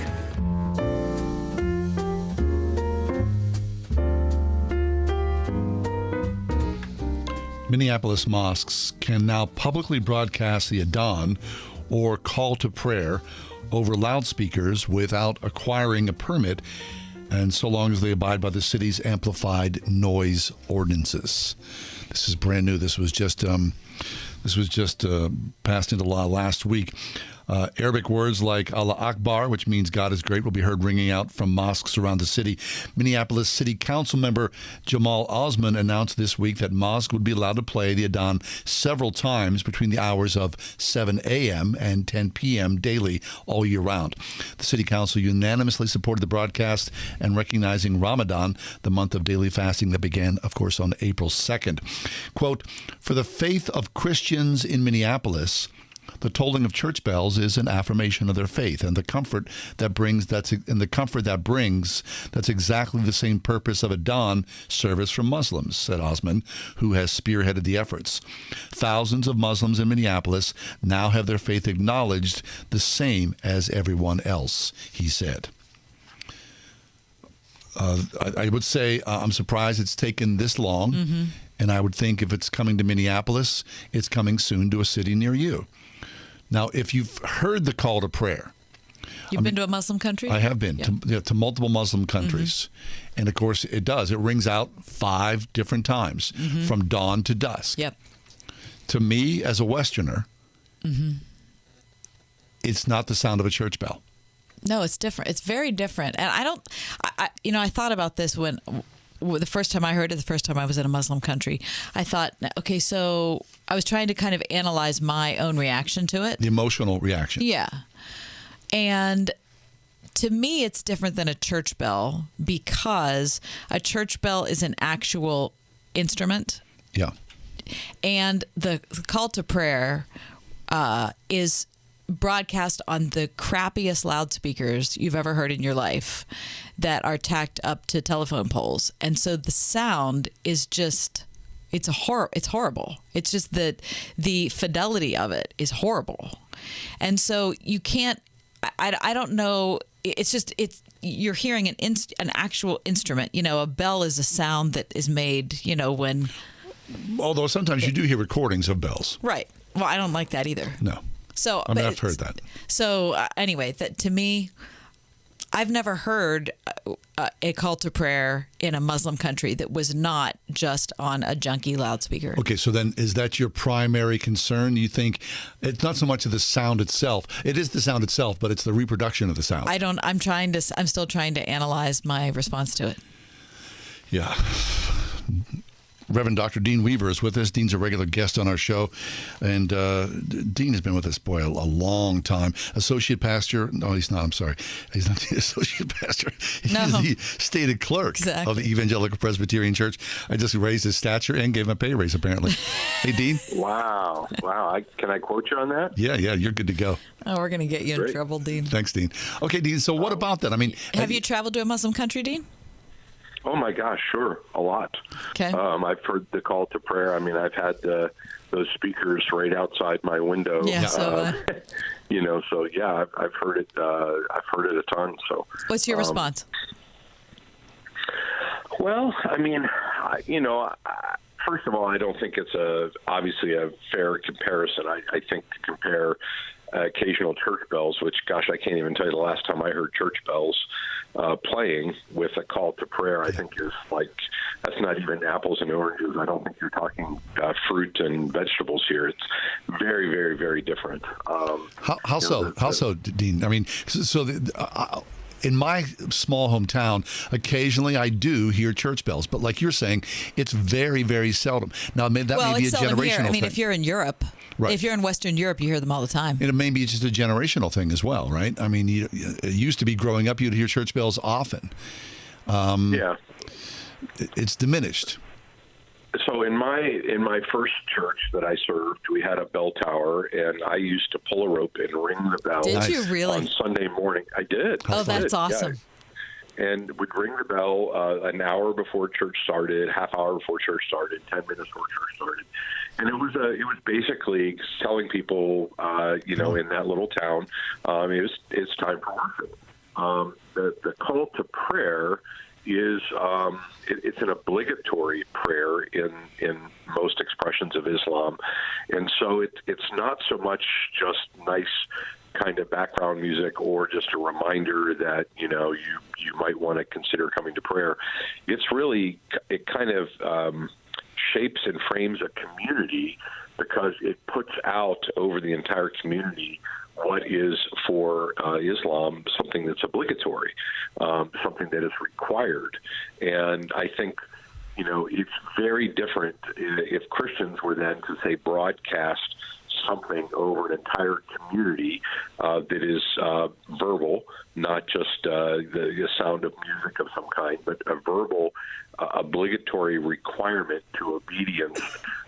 That would be a greater analogy, and I think that's not something any one of us are prepared to do. And I think for that reason, it feels a bit like an invasion, right? It feels a little bit like, from a cultural standpoint, there can be some beauty to it, and there's an appreciation, understanding of different cultures. But I think because of the way it's broadcast, it comes off as something that is, if that's not your tradition, it feels intrusive. Yeah. Yeah, I would agree 100%. It does feel intrusive. However, right, I mean, you look at Minneapolis, there is a sizable Muslim population in Minneapolis. Apparently, if you're on the city council, you can make things work, and people will bend to that. There had to be a vote that it took place. It wasn't as though it was a dictatorial decision by one council member. So the city was behind that. So what we're saying is, if it's happening in Minneapolis, then you would expect it to happen in Sacramento or Chicago or Pittsburgh or Buffalo or New York City. And soon the overlay, and I think what you're saying is significant, Dean, the overlay is different because it is a mandatory call for all Muslims together, whereas a church bell is not really an invitation. It's more of a... or it's more of an invitation and not a demand. Yeah, demand. Yeah, thank you. Right. And I think the other thing is imagine, so the equivalent in my view would be imagine every church on the corner in Pittsburgh had a PA system hooked up at the bell tower, and we put on somebody who is preaching hellfire and brimstone gospel. Right.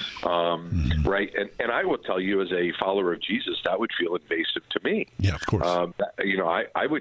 Whenever I walk by like an open air preacher who I'm in this beautiful park-like space and they're yelling and screaming at me, even in the name of God, it feels like they're, invading my space. I think there's something to be said about, okay, apart from any kind of religious value, whether it's Christian or Islam or whatever it might be, aren't there like regulations for like the sound, how loud something can be?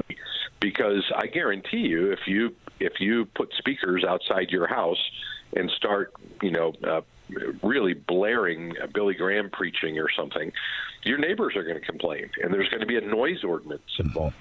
And the idea that a noise ordinance, which every community has one, would be waived because it's some a religious understanding, well, then does that mean that every religion gets to waive that noise ordinance and gets to put out, their kind of preaching? Is that where we're going, and it's just going to be a free-for-all?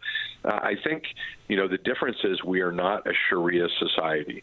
We are a society that respects all religions, and that sometimes means that things like the obligatory prayer it may not be necessarily broadcast loud like that, where everybody is forced to hear it, but is something that is, it could be privately in people's homes. I mean, with the internet today, people could have that playing in their homes without any question. You could have somebody on a channel and people are able to tune into that in their homes so that a faithful Muslim can hear the call to prayer, but it's not being imposed on their neighbors necessarily. And so I think there's something going on here that is more than just simply we're trying to support people's religious freedom. This feels to me more like, no, this is a change in culture. And I think, areas like Minneapolis have a very large culture from the Middle East, and a lot of the people from that culture are from Muslim backgrounds, and so it feels a little bit like that culture moving into the neighborhood, and that feels invasive to people who may be of different cultural backgrounds and religious beliefs. The Reverend Dr. Dean Weaver's with us, stated clerk of the Evangelical Presbyterian Church, also co-founder and former president of EduNations. So how do we deal with not just this one issue, but I think my question is about the larger movement that Christians are losing power in society, in the West, and particularly here in America. And this is, from my perspective, this is the ebb and flow that we've seen from all cultures throughout all of world history. Yeah. And so it's not like God has abandoned us.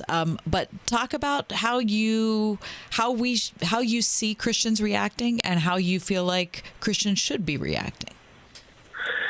Well, I mean, there's a part of me, Kathy, that's like, thank God we're losing power. I mean, I know that probably sounds counterintuitive, but I don't think that Christians have often done really good things when they've had power. That old phrase, I think Charles Colson made it pretty popular, absolute power corrupts absolutely. I think whenever we get power, it seems to distort the gospel. Jesus is the one who laid his power down for others. And perhaps if the power is being taken away from us, maybe it's an opportunity for us to be a more subversive, more radical, more authentic kind of apostolic Christianity, as opposed to people who are vying for power. And I think if the world sees us vying for power rather than laying power down for the other, which is what Jesus did, then no wonder people are struggling with the church. So I don't feel that loss of power as a threat, Kathy, as much as I see it as maybe a gift. Right. Now, to be honest, I am not anti-Muslim, but I don't want to hear 5 times a day the call to prayer. Well, and I think that is to be quite frank, John, that's a civic matter. I wouldn't even say as a Christian I don't want to hear that. I don't think your faith has anything more to say to that than any other civil member of society. I would simply go as a citizen saying, do we want to live in a community where one person's religious beliefs, including mine, are broadcast loudly over a speaker system where we don't have the choice as to whether or not to hear it or not? It's being imposed upon us. And I wouldn't think that a noise ordinance should be violated for any person's religious faith because it imposes that view on another. And I think that's the civil citizenship discussion to have. So it's not framed as Christian versus Muslim. It's what are the values that we as a society want to have. And we certainly want to be, we are a pluralistic society that welcomes people of all religious backgrounds to thrive. But when something is done that imposes that, and certainly there are claims on the part of progressives that there are places where Christianity has been imposed upon them, and they object to that. So let's have that discussion where faith is imposed on somebody, whichever faith it might be. Does the community weigh in to say where the lines are here? And a super loudspeaker outside my window, whether it's blasting rock music, Billy Graham, or Muslim prayers, seems to me a discussion that a civil society wants to have so that we have common values that we share in terms of mutual respect for one another's religion. So I don't want that blasted in my ear either, but that has less to do with me being a Christian and more to do with me being a good neighbor and wanting to have something that is for the common good of everybody in the community, not for one group being favored over the other or at the expense of the other. Very nice. Dean, you got a career in this. Well, you should consider the pastorate. Maybe not much. I thought about it, but it's a brutal job, Captain. Yeah, that's what I hear. I hear 40% of people are looking for a different gig. Well, you've gone to an associate pastor to a retired pastor in 15 minutes, so you're doing pretty good. All right, Dean, good to hear from you. Nice, Dean. Thanks an awful lot. All right, guys, take care. My pleasure. Dean Weaver, stated clerk of the Evangelical Presbyterian Church. You want to look at an interesting organization, check out Edu Nations online. That's EDU Nations. Coming up next. Does this make sense? What? It's making sense. We've all been thinking a lot lately about the air we breathe. QDOT has been thinking about it for over 100 years, providing big HVAC solutions for the commercial industry, including healthcare, where air quality is paramount. Does your home deserve any less? For affordable solutions, including their new bipolar ionizer, which may eliminate up to 99.4% of airborne viruses, including SARS-CoV-2. Breathe easier with QDOT. Call 412-366-6200 or visit q-dot.com. I think we've all been sold the bill of online school. That, you can do it online just as easily as you can do it in person. Same thing. Right, it's the same thing. Same quality. You can access the same teacher. You can access the same experience. It's really fine. We all know that's not the case. Right. There's a huge difference being in person, in a room with other individuals and doing something digitally. So during the COVID pandemic, I look at my own kids and I think of the things that they missed out on. And I'm not just talking about classes. I'm saying, okay, I had one child who was an athlete who, the entire NCAA sports schedule got upended. I have another child who's involved in music and all those music performances got completely cut. I'm happy to tell you that over the last 3-4 months, I just feel like we're coming up, out of this horrible haze we've been in. I've been able to see sporting events and I've been able to go to live concerts. And it just reinforces in my mind how important those extracurriculars are when you're talking about choosing a school for your child. Because community matters. So if you're thinking about next semester, next year, look at Grove City College, because face-to-face, in-person, Christian men and women gathering together with an education, with a strong faith perspective, there's nothing like Grove City. Look online, gcc.edu. That's Grove City College, in person. What happened to two-sided flippable mattresses? When the original Mattress Factory was founded in 1990, all the mainstream mattress manufacturers made two-sided mattresses. Over time, they switched to lower quality one-sided models to cut costs. At OMF, we still make two-sided mattresses because they offer the best durability and support. And thanks to our factory direct model, we can offer them at the best value anywhere. Visit an OMF location today to see the difference a two-sided mattress can make. OriginalMattress.com. Ask Alexa to play the word Pittsburgh to hear us there. We're on your Google speaker too, plus iHeart, TuneIn, and on Odyssey. 101.5 WORD-FM, Pittsburgh. When kids need medical care, they will often face stressful and life-changing experiences. They miss out on the things that make being a kid fun.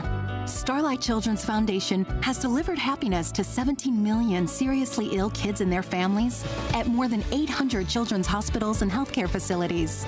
Our programs entertain and inspire hospitalized kids. Learn more at starlight.org. That's starlight.org.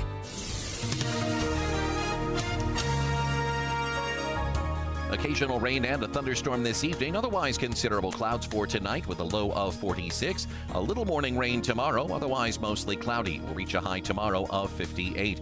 Mostly cloudy skies for tomorrow night. The low 36. Some sunshine Friday, then turning cloudy with a brief shower or two. We'll reach a high Friday of 51. With your AccuWeather forecast, I'm Drew Shannon.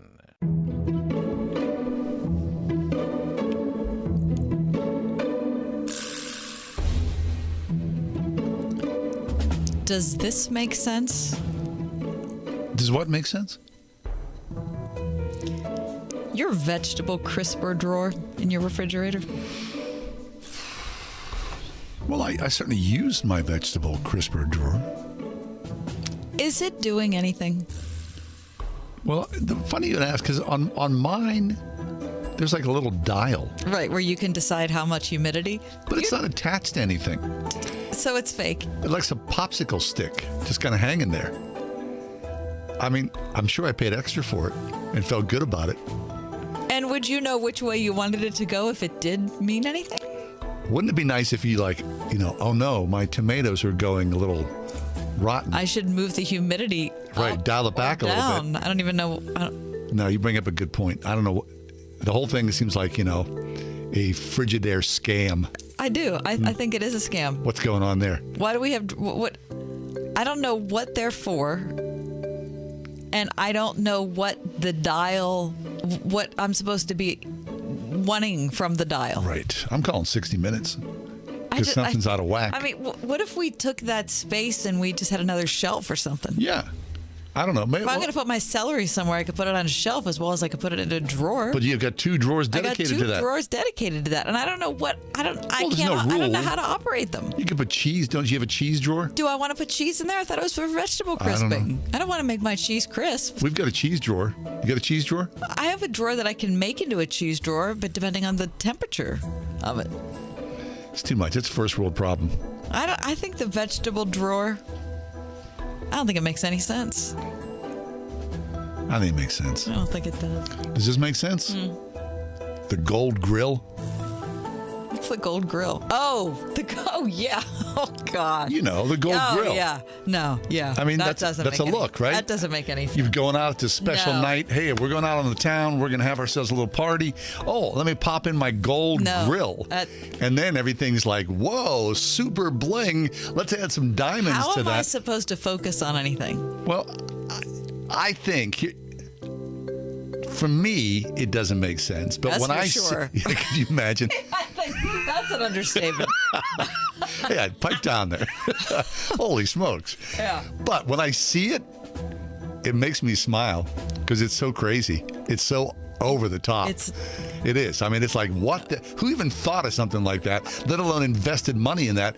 It's so crazy wild. So it does make sense, just not for me. No, I don't think. Can you? What? So does this make sense? I can have one or two answers, like yes for me, but no for you. Or it doesn't make sense. No, it doesn't make sense. And neither does your vegetable drawer. Absolutely not. 101.5 WORD. When we really think about it, how do we genuinely treat women in the church? Here's Eric Shoemaker and Elise Fitzpatrick. sometimes women are treated like throw pillows. You know, Yeah. they're nice, but they're not necessary. Oh, yes, right. They're pretty to have around Yeah. the church. I mean, if but, you have one. If you have one. Yeah. Jesus and Gender. Next time on Family Life Today with David Ann Wilson. Tomorrow morning at 9 on 101.5 Word FM WORD.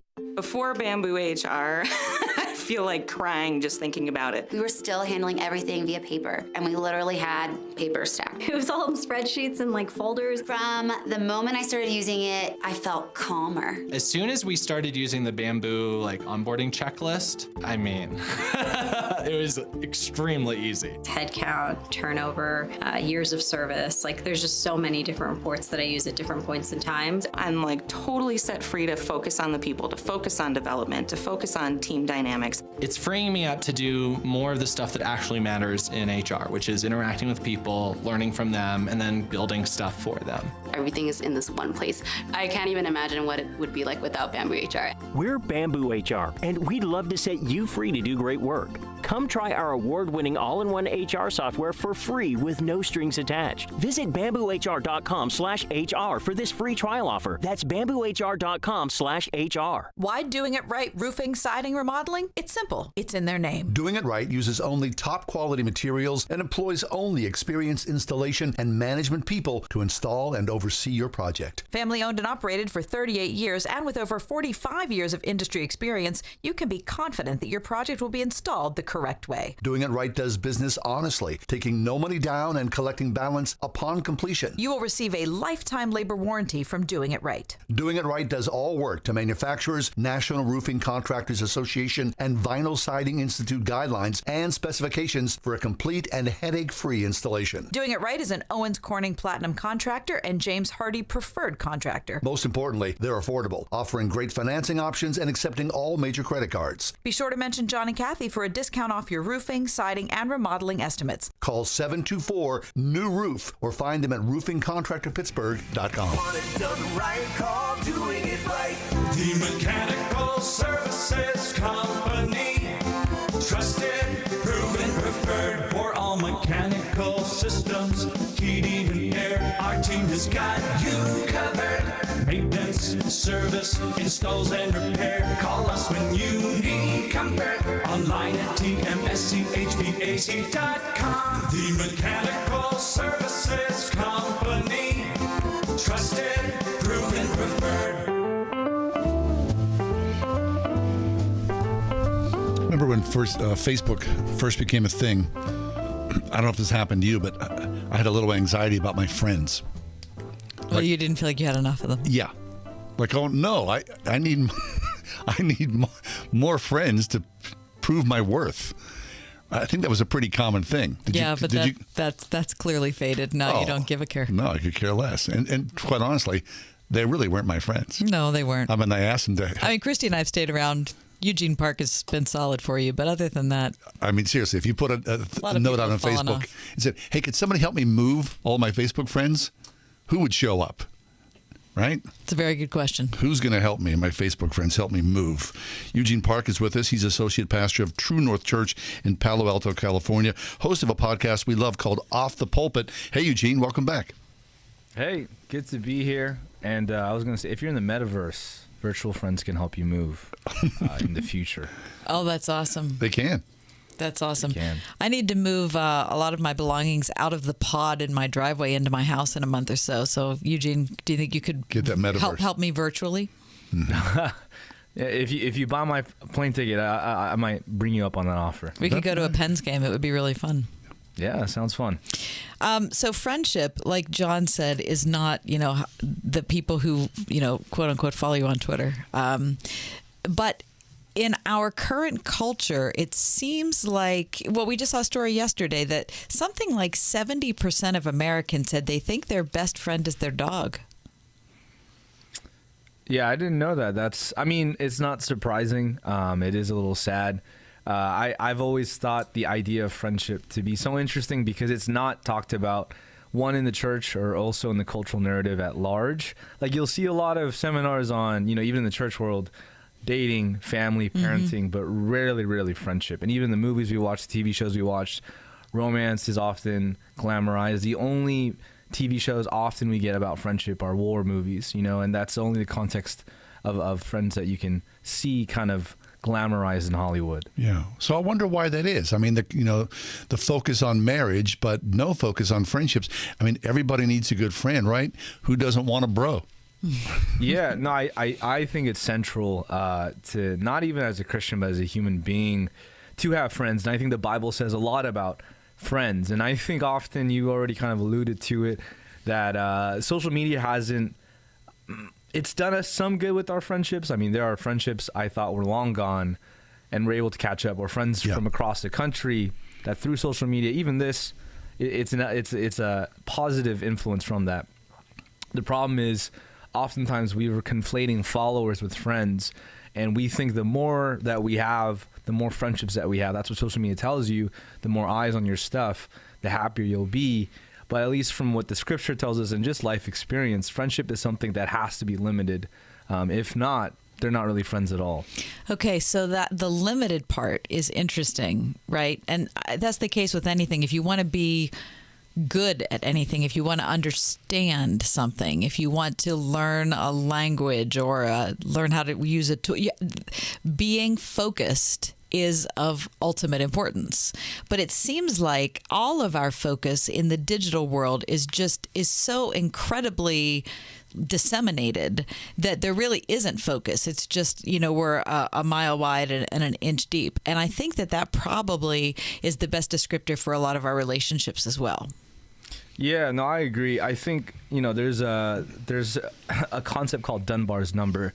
I don't know his first name, but Dunbar, basically what he concluded is that a human being, and this is contested, but I still find it to be true, the psychology and the biology of a brain, you're only limited to 150 meaningful relationships. That's the most your brain can handle. And from that, you have 50 that you would call friends, and from that, maybe 15 you would call close friends. Now, what happens on Instagram or Facebook is you have thousands of quote-unquote friends. And oftentimes what happens is you're so conflated because you see all these images that they post, and oftentimes we don't remember they're fake, but we see these images of stories of them in Cancun or with their husband or wife, with their kids on, these stories, and like, man, my friends are living such a better life than me. And that's why I think in Proverbs it says a man of many companions will come to ruin, but there's a friend that sticks closer to it than a brother.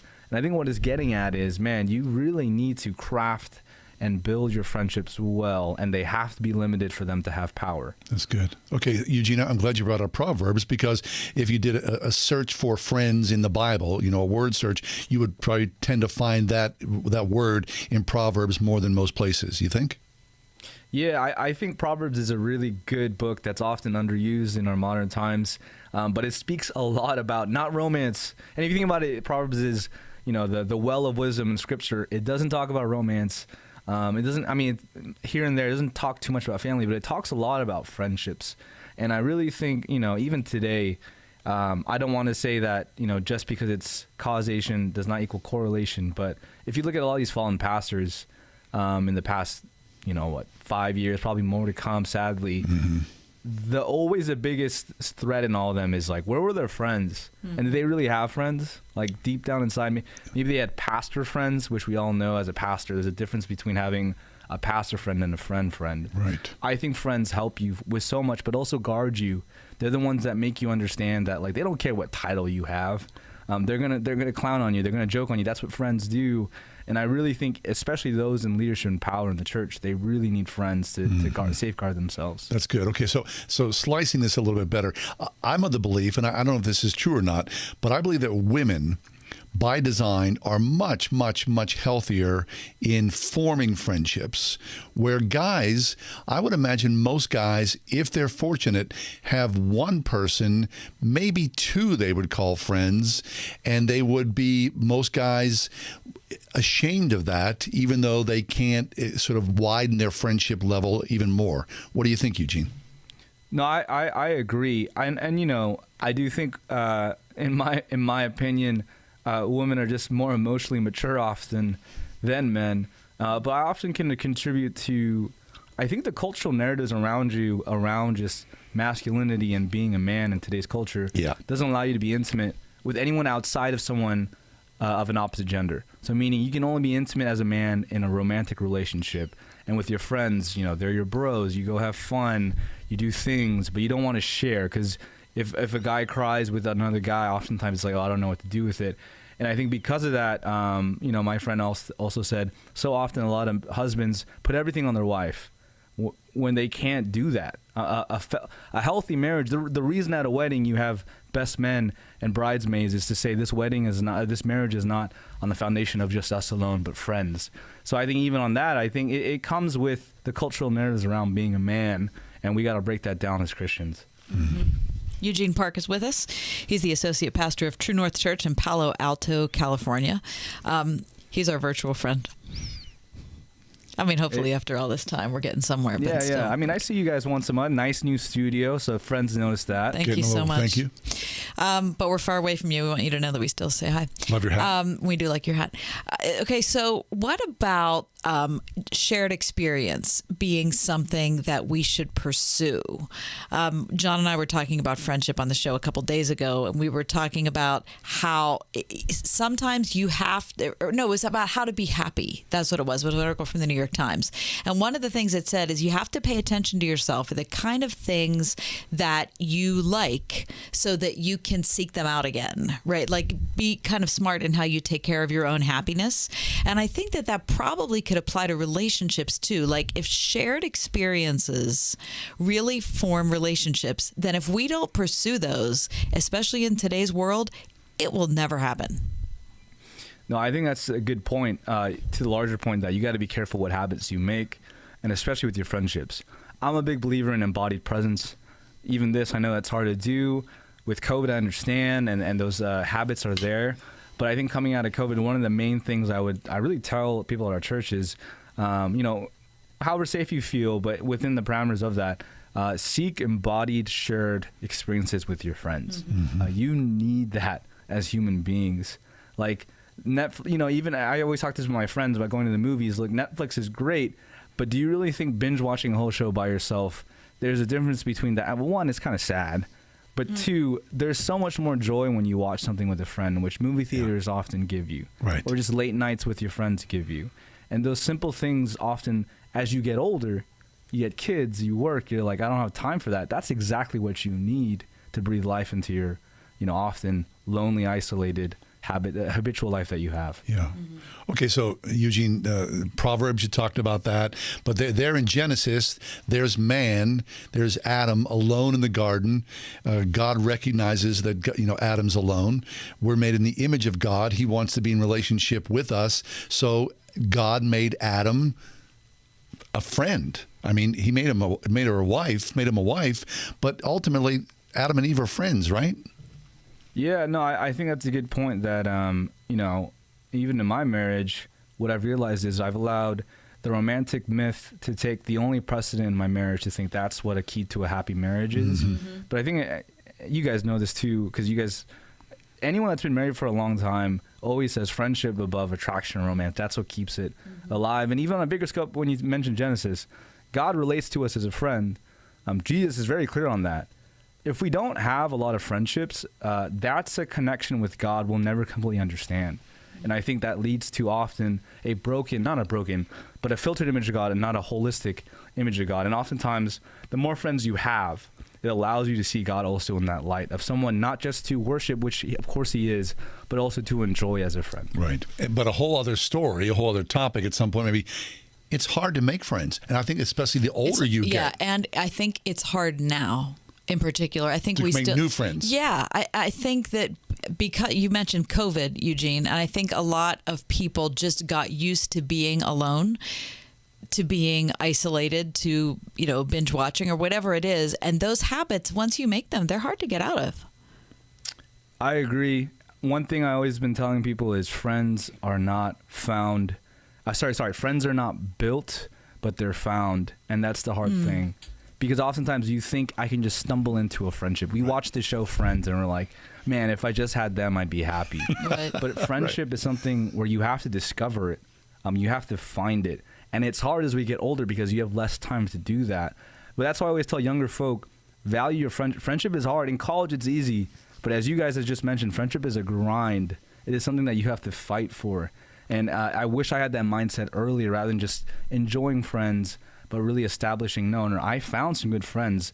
Let me make sure I don't lose them. I think that's a mindset often the church needs to take with something as forgettable, quote unquote, as friendships. That's good. Hey, Eugene, before you leave us, love the conversation. The template we saw from Off the Pulpit, take a second and talk about Off the Pulpit. Yeah, it's just a little podcast we have with two of my other friends, Korean American pastors. We're all in the California region. We just chat about anything. It's our way of forging our friendship and keeping it alive as well with three of us. We have fun. We just had Amy Byrne on. We just interviewed John Wucheka, so we do that too. So if you're interested, just look us up on Apple Podcasts or Spotify, and you'll find us there. It's a good job. Thanks, Eugene. Always a pleasure. Thanks, guys. Thanks, friends. Hope to see you soon. Thank you, friend. Bye. Good Off to see the you, Pulpit, Eugene Park. We'll take a break, come back. We've got a smidge ahead, do we not? Is Picasso being canceled? Picasso, now him.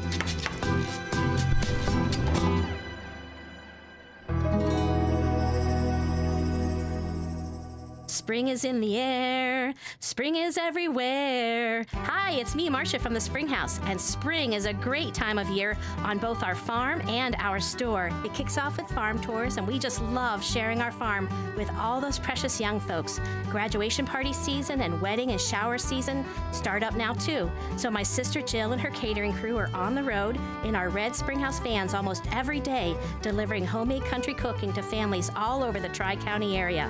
My brother Sam and his farm guys are busy this time of year planting corn and pumpkins and hay, along with getting the cows milked and fed 2 times a day too.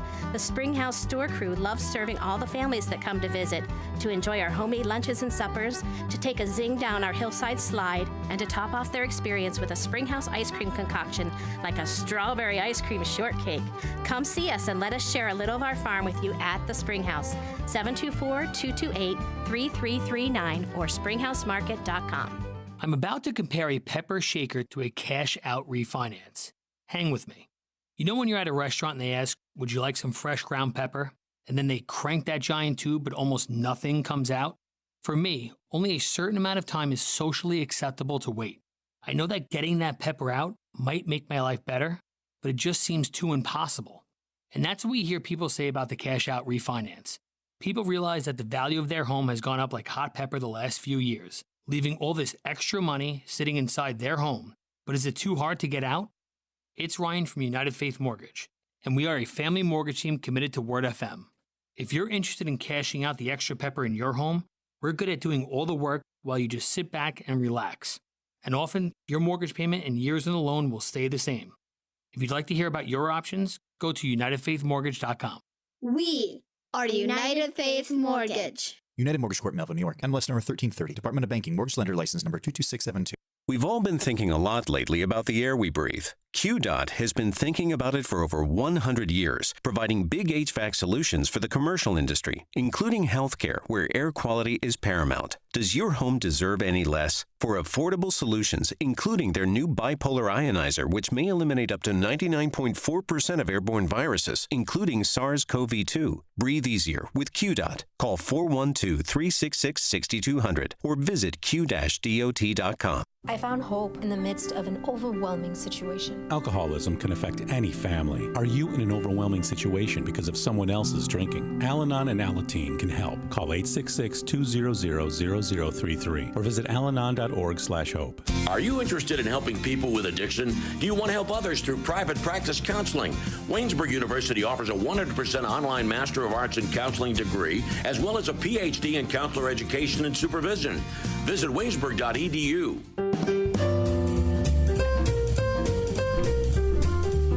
All right, we have to talk about Picasso tomorrow because we don't have enough time. But I would like to talk about friendship because I think, I'm sorry that I used the word like. I think you in particular, John, are very good at maintaining friendships. I think you're intentional about it. And I think when you hear the moniker of, well, guys aren't good at that, that doesn't apply to you. Well, I remember being a kid and thinking about my dad. Now, my dad worked his butt off. He just did. I would say primarily my dad's friends were guys he worked with. Mm-hmm. But I can't say that, there were guys stopping over the house or hanging out with my dad. And so I, as a kid, I used to think, when I'm going to be a guy, I'm going to do that different. And so I've just tried to follow that. Mm-hmm. To be honest, the church is a big shortcut. The church makes it, I'm not saying it's easier. It's a lot easier, yeah. But it strips away a lot of stuff. Mm-hmm. There's a common ground here. I agree. Investment. But not enough for you to stop it from happening. No, it doesn't, right? Have you ever broken up with friends? I mean, officially? Well, you end a friendship. Yeah, I guess I have done that. Right? But I've also nurtured new friends as well. I mean, it's just a job. And you can't keep up with everybody, right? That's the hardship of it. No, I think it's a very tiny little group you got here that are really the intimate, good friends. Yeah. Help me move.